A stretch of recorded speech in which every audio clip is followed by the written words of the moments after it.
Welcome to This American Principal, a weekly podcast dedicated to telling the real stories of school leadership.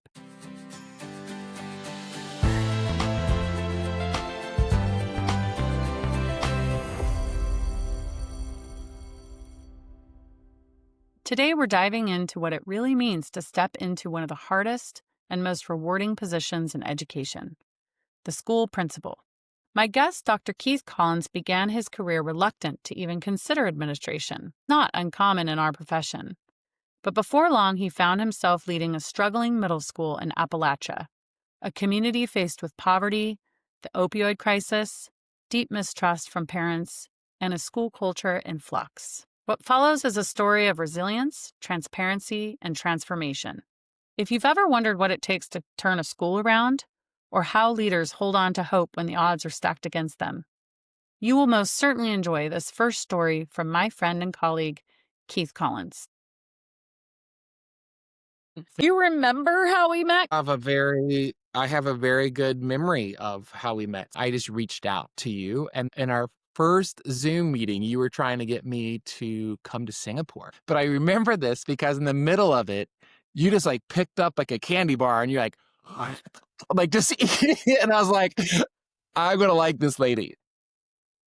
So I am from West Virginia, and I started teaching about 20 some years ago, and the principal approached me and said, "Hey, I think you should go into leadership." And I thought, "Sure, what's tell me about it." But I never want to be an administrator. Like never want to do this. So I did my master's in administration, and maybe a year later, I was asked to be the vice principal of another school. It was a brand new school, and they were building this building to reduce the density at the other 5 schools. From there, I did that for 4 years, and it was a Title I majority minority school, and it became the highest performing elementary in the county, just putting that out there. Talk to us a little bit about the context in which you found yourself in this principal position. This position opened up, and I thought, I don't know if I can do this, but what if I can? Like, shouldn't I try to do this? So I applied, and I'm glad I didn't fully know what I was getting into because I don't think that I would have done it. However, I am so grateful now that I did it, and it's the most I've grown in my entire career. I would say it's the favorite job that I had in my career, but it was also the most challenging position that I've ever had. I have to say the principal role is definitely the most challenging, but it also depends on the context. So, what was the first impression that you had? Well, my first indicator that something was a little bit off was I initially had applied as a vice principal, and the committee introduced themselves, but the principal wasn't there. And I said, is the principal going to be joining us? And they said, well, no, they have something else that they're working on. And I thought, gosh, hiring a vice principal is probably the most important job they have to work on right now. Anyway, so that was my first indicator. And like a week later, I was the principal. So, um, so I knew something was going on then. But during the interview process, nothing really surfaced. The first thing I think that I noticed was when I walked into the building, it was just in a not the best state. There had been some neglect. You know, there was a leak in the ceiling and the roof, like mini leaks. Rumor was they were actually using umbrellas inside when it was raining. Now I don't know if that was true because I wasn't there, but it looked like that could be true, and it smelled like that could be true. There were just like large group spaces were filled with boxes and trash and stuff that needed to be thrown away, and you could tell the carpets needed replaced, but they hadn't been cleaned. There was a smell to the building. The office had wires hanging out of the ceiling. The walls were dirty. Like, I think my first day there was the only time I regretted the choice because I thought, what have I walked into? And then the pieces started coming together, as they do in a district. You get different people that come and want to get in your ear and tell you what they think you should be doing. Mhm. And well, here's what I know. I don't know. My first task was to hire two new assistant principals, and we had a new counselor. So it was a lot of new people in the main office. And there were 13 certified teaching positions open, and school was starting in like 3 weeks. People were saying that, bullying was rampant and nothing was being done. There were these anti Facebook groups created, which it seems that their only objective was specifically to talk poorly about the school. In fact, the first guardian that I met was a local reporter, and she said something to me like, "I really hope things get better because I'm tired of coming to the school," because it's always a sad story. And a child had died by suicide the year before I had gotten there, and again, don't know anything about those details, but I do know the school, in the court of public opinion, a lot of people in the community, based on their reputation, were saying that, he was bullied, and I just share that to give the context. So the physical building itself was not in the greatest state, but also, the community perception was really low. I don't know how it got there. As I said earlier, in the end, I love that school. I love that staff. I love those students, and I don't want a dark chapter in their history to be what they're known for. Like, we had so many celebrations in just 2 years. I want their I want their legacy to be a positive chapter, Right. not a dark in their history. Yeah. There's also a lot of good in some of these schools that have such a poor reputation, as you said, in the court of public opinion. What can you tell us about that community? What would people across the country need to know about the context in which you were serving?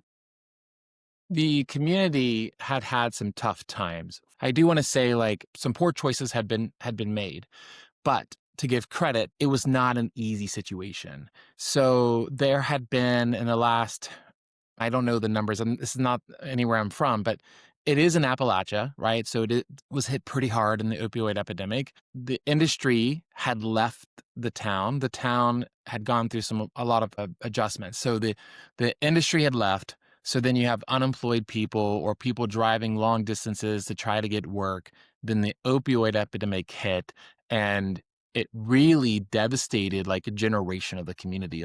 Many of my kids were not living with a parent. Some of my students had witnessed the death of their parents from overdosing. So I had a lot of students who were foster kids, and there was also an organization that had like students who were wards of the state. So they weren't even really in the foster care program.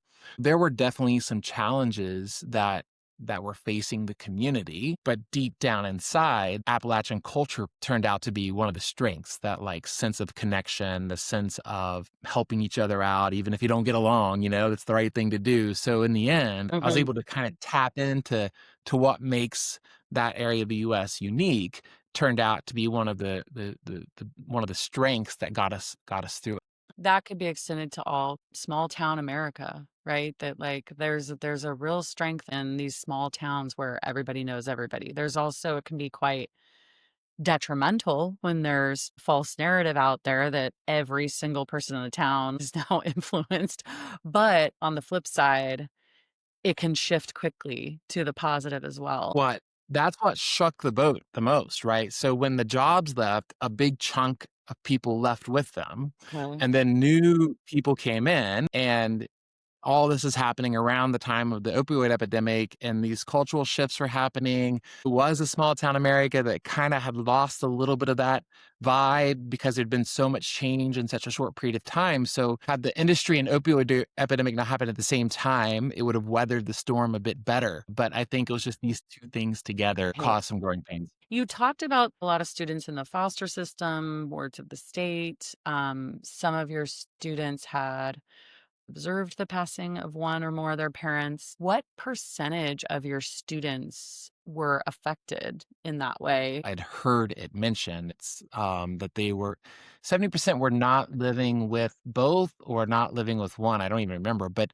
But for example, we changed. We never even said parents. Like they lived with grandma or they lived with aunt or they lived with uncle or they lived with an older brother. So we did away with parent teacher conferences because there weren't parent teacher conferences and we didn't feel like it was very inclusive. We did family night and then we brought in all of the different social services there. We had different clubs and organizations. So we made it like a vendor fair where they could get additional support and they could meet with the teachers. Yes. When I was doing a communication, it was, dear school community. Mm. So we didn't use words like parents. If I had to call home and the kid was in the office, I'd be like, who are you living with? Mhm. So then I would know, like, because I couldn't say, like, should I call mom or should I call dad? Like, that wasn't the case. You served which grade levels? And how big was your school? Was it a mid-sized So school, small, large? it was a middle school and it served about 650 students. The community perception of the school was in a not great state. The building itself wasn't good. So things weren't going well. Once I did my back to school night, which I had asked how many people had usually come, and they're like, I think it's like 50 people.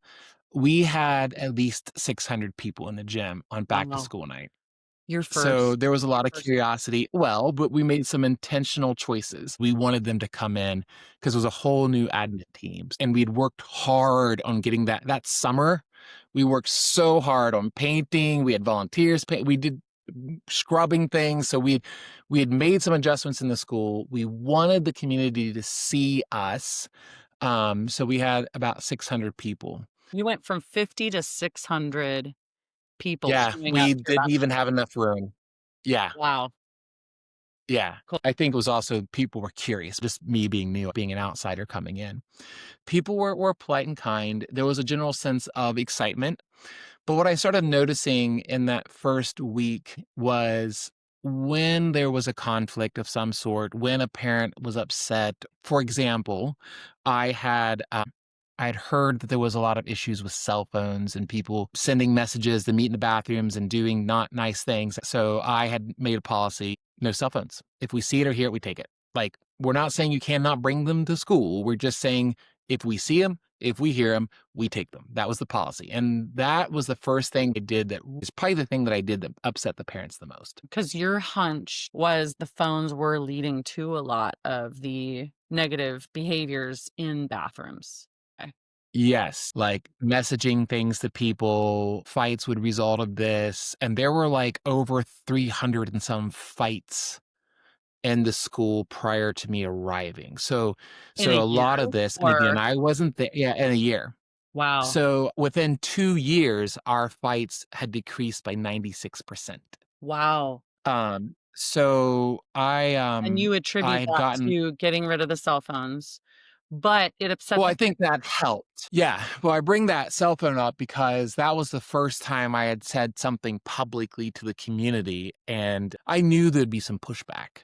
But what had surprised me was the intensity of the pushback. It wasn't a lot of people, but the people, and we know this, right? It's like 5% of the people take the loud 95% of your the time. I've been loud in school minority, administration the for loud for minority. 17 years. I'm used to all of that. But what surprised me was the disproportionate reaction people were having and the way they were coming forward. I mean, getting death threats about this, people just calling and screaming and yelling, not even understandable. At you. Yes, This is and the yeah, death threats were targeted towards you me, there were threats against the school, there were threats against the admin, so it was for not real. letting kids use their cell phones. Yeah. And I mean, some people had legitimate concerns. I'd said earlier, people are driving long distances. So these kids are going home. There's no one there. They don't have a landline. This is how this parent communicates. Like, and I was very clear they can have them at school. Right. So some of it was just A maybe misunderstanding. people heard it, got upset, and then instead of seeking to understand, they Yeah. were just wanting to be heard. We had a student, and I think we suspected a vape. I can't remember if we found one or not, But the mom came in and she was just so angry about this. And we had a school resource officer. So the mom came in, she's upset. I had the child in my room and I had the mom in there and she was just so angry and saying these really just comments that were meant to hurt me and to get me angry at her. And I remember at one point she just opened her purse up and just started throwing these things at me, like lighters, like whatever she had in her purse. And I and I'm sitting there like trying to be, as calm as I possibly can. And I'm like dodging, there's a checkbook and the school resource officer has heard this all happening and he's standing outside the door and he's looking at me and he's like, "Do you need me? Do you need me?" And I'm like, not yet. Like I thought, gosh, if the police walk in here, I don't know what's going to happen, right? So it's just there were so many examples of this reaction. Another time, we had a parent who was upset and had to do something with health because this all happened in the clinic. What But do you mean the this clinic? parent, the child had accused a teacher of doing something with CCTV footage. We verified that it never happened, but this father felt that we were lying and that we were covering for the staff. We were protecting our own, and the kid was in there, and he was like, "Yes, this happened. He's happened," they had called for the resource officer, the police officer, to be there first. And then they were able to find me, and I went in and I was trying to resolve this. And the dad was escalating, and the teacher had been in there, and I'm like, "You need to leave." And at one point, the police officer comes over to me and says, "I think you need to call the police." And I was like, "But you're the police." And he's like, "I know, but I can't deal. Like, we need backup." So there's hundreds of examples. The most common thing we would get is, my child's being bullied and you haven't done anything. Okay, what's your child's name? And then like 6 months later, you'd get, "I've been in there 15 times and you've not done anything. Sir, you've never been in the building." Like all those, and We I would get the we first would get a lot of, couple. I've called the office 7 times and left messages. I'm like, "What? I must have checked to see if our voicemail was working, like, every week the first few months." The other thing that would happen is, they wouldn't come to us. They would just post on these community forums like, "My kid has been bullied for 5 years at that school, and they have never done anything." And I'm sitting around scratching my head like, "I don't know who this even is. Like, who is this person?" A lot of people angry at us and no one wanting to work with us. Does it go back to the mistrust between school and Well, community? you hit the nail on the head. It was trust. As much as I wanted to sit back and blame, point fingers, that just wasn't productive. And being in that environment wasn't sustainable for anybody. So I started to realize there just wasn't any trust. And perception, right or wrong, was that no one was doing anything. They weren't trusting that anything was being done. So I think what was happening is we were seeing such behavior because that's what they thought they needed to do to get something done. They had to go to the extreme. They had to sue me or threaten to kill me, whatever, because then I'm going to be more likely to respond. And you think about all those examples of, you're not going to ask my daughter about her vape because she knows that she has a vape. She gave it to her. She doesn't want her daughter to get caught for it, and she doesn't want to get in trouble at CPS. So like all of these things come back to Control. trust. I think the community was in hard times.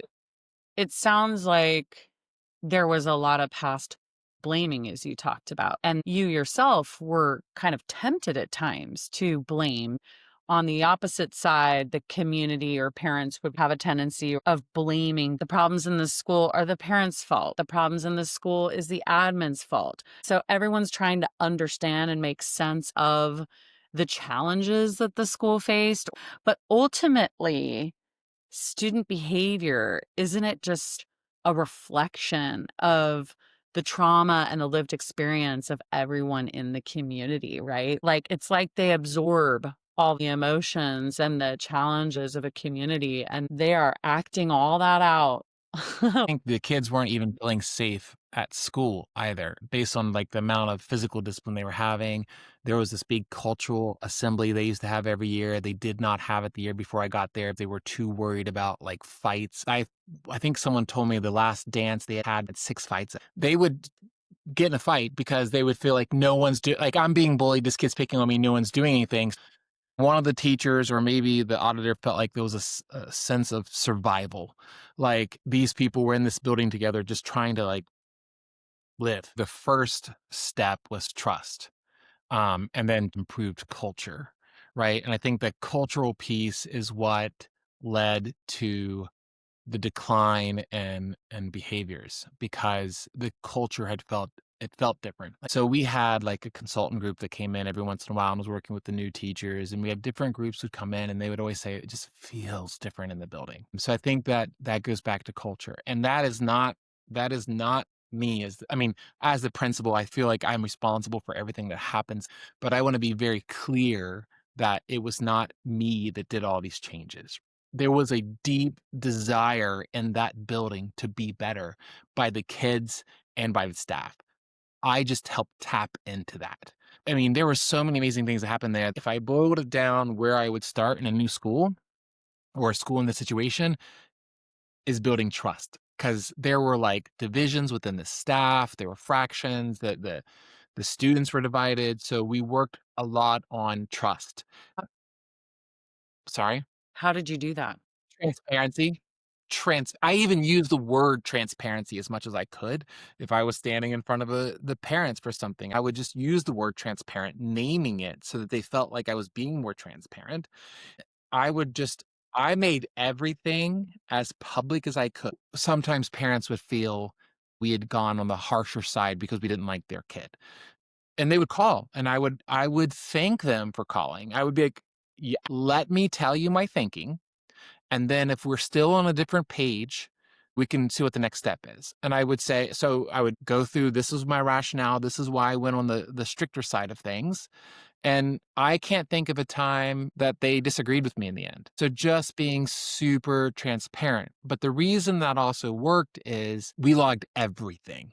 Every phone call with a parent, every conversation with a kid, Mhm. we would log everything. So we did all of that because then no matter what administrator they came to, the first practice was kids in your office sitting in the chair, you pull this up and you see everything, every conversation we've ever had. This probably saved me more than anything else we did because parents would come in and be like, my kid was in there 5 times and never, whatever. And Mhm. I would say, and they've not been in here. Are you sure it was this year? And I could go through it. I would have parents sitting in my office. I had multiple monitors and they would Just recall show you. something from earlier in the year. I would just swivel the monitor around and be like, yes, we met at this time in this office on this date, and this is the conversation. I'll give you a chance to read it. But after doing that, word gets out. Right. Right? The word gets out that this is what's happening. And I mean, I'm sure some people didn't feel communicated with, but we were transparent as we could. In fact, my last week there, I was in a meeting and the secretary came in and said, we have to go into lockdown. And I'm like, excuse me? Yeah, 911 just called. There's a guy that they think has a gun and he's out right beside the campus and the police are involved. And I was like, okay. So as I do anything else, she's like, no, but the other school, there's a school beside us. They've just put the other school in lockdown too. So I walk out. This is all I know. Right. And so there was a parent waiting to get their kid, and I just pick up the phone in the office, and I've had what 3 seconds to process this, and I'm like, "Hello, everyone. The police have notified of concern that's close to campus, but nowhere on campus. But they just asked that we stay inside and go ahead and lock those doors." So I just did all that and hung up, and the parent looked at me and she's like, "Good." And then I had said to the secretary, like, clean that up and send that in a chair. So in the end, I think actually it was so fast that by the time she got it typed in for the chair, I think that they called back and said we could release from being locked down. But I think like 2 parents called after that message went out. Whereas the first year, the lines would have been lit up Yeah. if that would have happened. Tell us about a family that you are most proud of. If you can choose one family or one child. Yeah,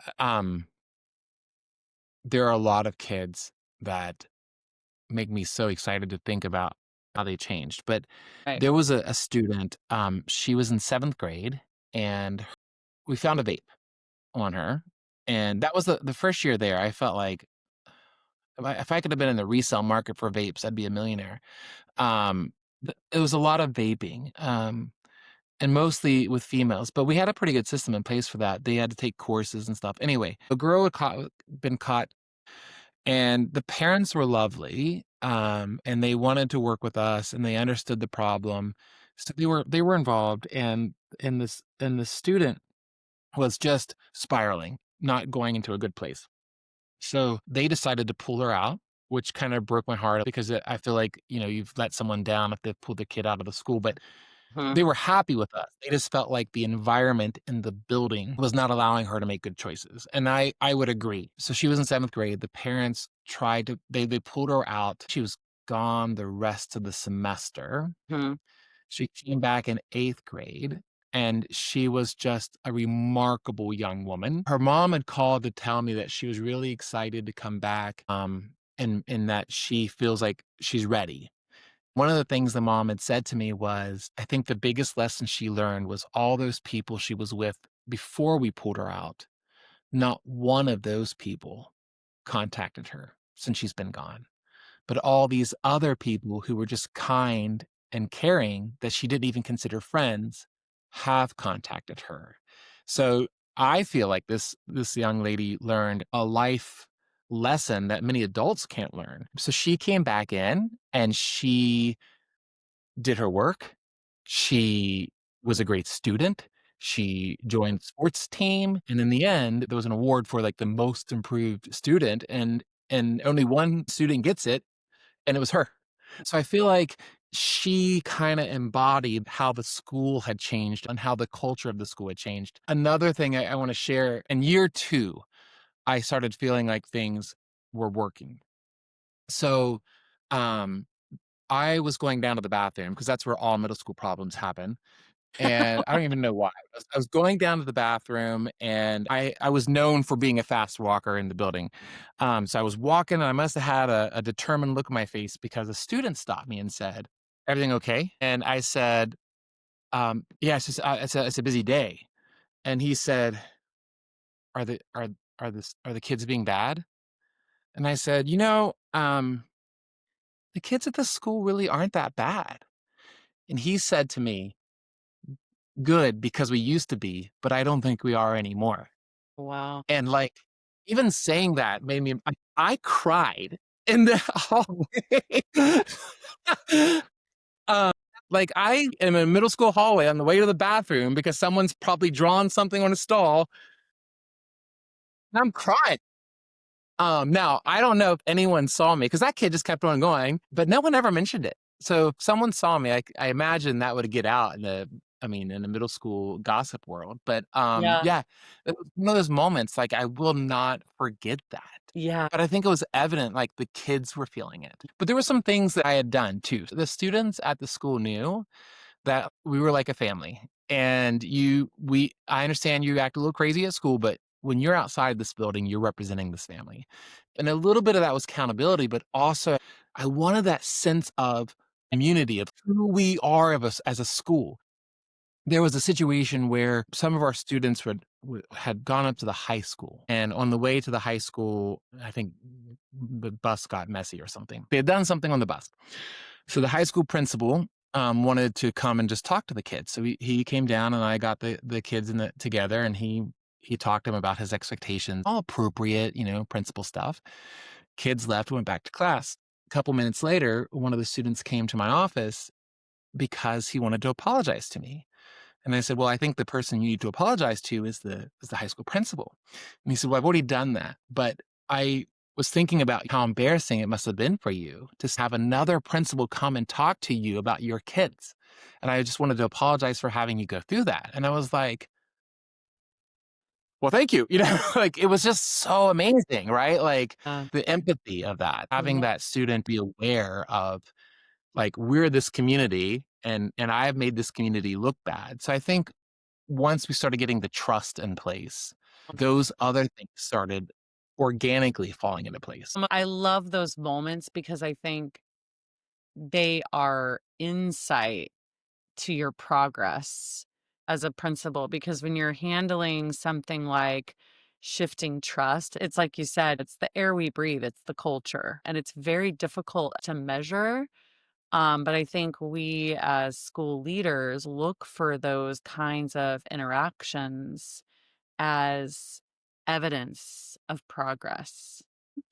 But we got to talk about the cat litter at some point. Okay, so there are these allegations that schools were letting students identify as animals and that we were accommodating this was in Texas, I believe, and they were accommodating them by putting litter boxes in the bathroom. Somehow, even though I have never been to Texas, it is far, far away, this parent called me convinced, convinced that we had litter boxes in the bathrooms.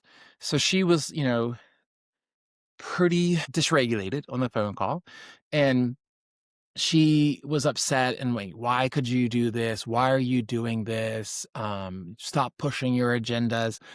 And I was like, "Ma'am, I can assure you there are no litter boxes in the bathrooms here." "Well, how do you know that?" And I said, "Because if someone writes something on the bathroom stall, 10 kids are in the office to tell us. I can't imagine there's litter boxes in there and no one's thought to say anything to me." Like, I just think that would be a very big topic in a middle school. Nor have our custodians mentioned it, or she's like, "Well, you're just lying to me." Ma'am, I have nothing to gain from lying to you. I just don't think, well, my kid said that they're in there. Okay, why don't you come down right now and we'll go and we'll look? Well, you're just going to hide them. How about this?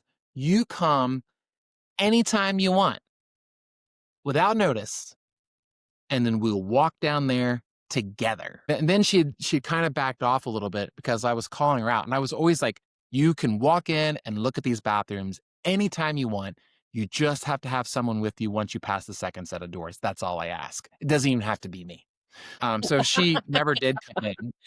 No. The other thing that I didn't mention earlier, but was life changing, is what the way I tackled those Facebook community groups was, so there's this one community one that people really like to throw stuff on.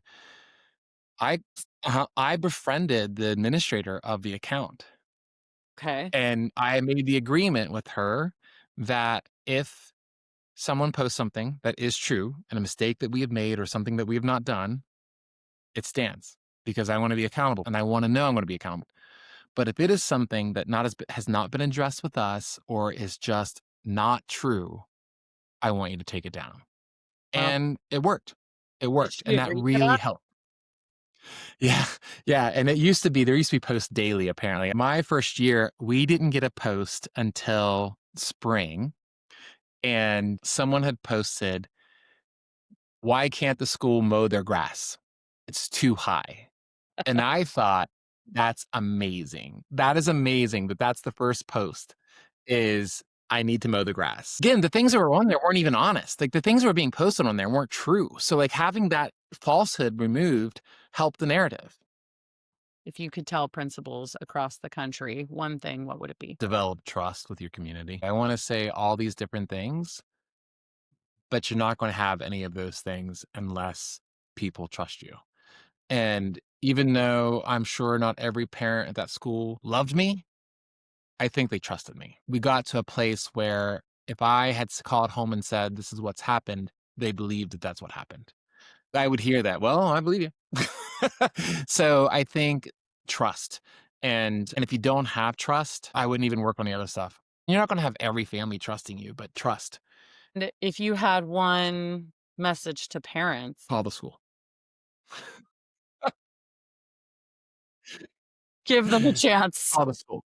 Call the Communicate school. direct. I would wanna say to them, presume positive intent, right? Like, just call them. Call them, and if you have a terrible conversation and you wanna post it on Facebook still, post it on Facebook.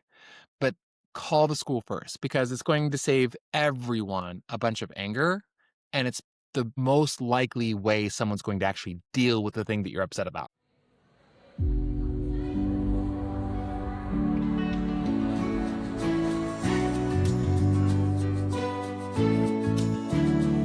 Thanks for listening to This American Principle. If today's story resonated with you, share this with a colleague, a friend, or anyone who needs a reminder of just how hard and how vital school leadership really is. And if you've got a story of your own, head over to www.leadingforlearning.com to share your experience. Because this isn't just a podcast, it's a community. Together, we are lifting up the voices of the people who make schools work. Until next time, keep leading with courage, clarity, and heart.